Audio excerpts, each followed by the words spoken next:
Have you ever looked at your life and realized, wow, I didn't stop doing this because I didn't love it. I stopped because I stopped planning for it. Yeah, that moment really hits differently. So, someone called me recently and said, I used to read a lot, but life has changed. I don't do it anymore.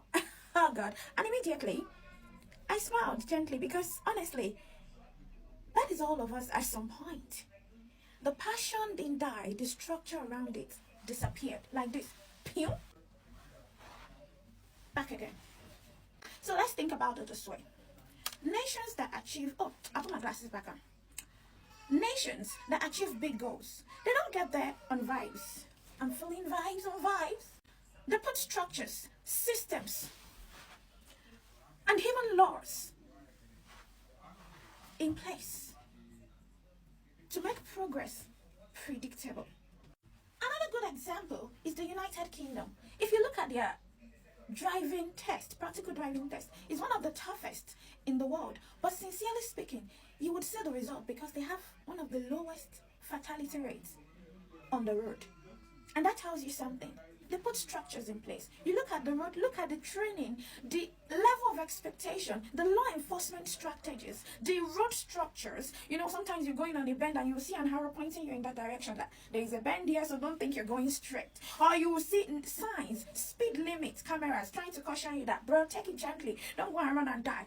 Even on the countryside, that road actually feels narrow. If you think you want to go and be doing, let me see what's going on there. My sister, in other words, how do I translate it to non-Yoruba speakers?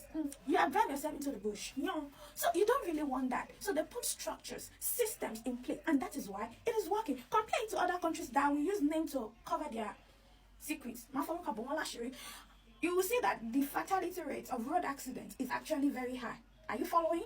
Don't leave me here. Continue.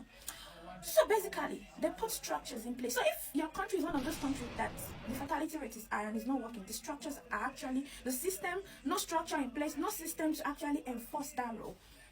So now bring it down to your own life. You as an individual, you are like a don't let my English accent. You are a system on your own. Now bring that home to you. Family, your personal growth. If reading is something you really love or used to love, you don't want to wait for the perfect time. You create the time. That is the structure. Imagine this. Family reading time, once a week. You come together as a family, you want to read. You know, you create the atmosphere. Or maybe you create a small reading corner. Or practically speaking, you have your itinerary for the day. Why not include it in your calendar? And once the notification comes, set your calendar for the time. Set the time. Plan it ahead that, okay, tomorrow I want to read this book. And if you're someone who loves structure so much, what you're gonna do is, okay, we have 300 pages. If I want to finish it by the end of in next 3 months, how many pages do I need to read per day? Then that will be your maximum limit. Over time, when you understand what your reading pattern or reading speed is, you'll be able to justify it better. But you can start small and see, you don't really need to start and say, because I want to start reading, now I have to read about 10 pages in a day. No, you can start small. Building consistency is actually the main key. So you want to do it gradually. So you just say, I want to read 3 pages in a day, or I want to spend 10 minutes every day reading. You stick with 10 minutes, but you ensure you read a book that is fascinating, something you really love to read. Yeah, pick such a book, something that interests you, something in an area where you feel you're lagging behind or you want to improve and become a better version in that regard. So you do that and you set your alarm actually 10 minutes, and after 10 minutes you're hooked. With time you realize that you read somewhere that gives you suspense and you're like, oh, I really want to read the next place. And that's how you build consistency with reading books. And the truth is, as parents, if you really want your children to do the same, you have to model it. So what you show them is what they're gonna do. So if you want your children to be reading, you also have to read. And also I want you to drop in the comment section things that have helped you improve in your reading habits or challenges that you're facing.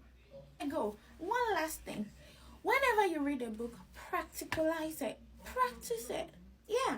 Recently I read something about parenting. I had to practice it with my kid. I read something about marriage. I practiced it with my partner. We read it together and I'm like, hey baby, let's put this into use. In fact, we read a book recently and it was really amazing. So think about a structure you want to put in place to help your life, because nobody is going to help your life more than you want to help your life. You got me? You feel next episode. Bye.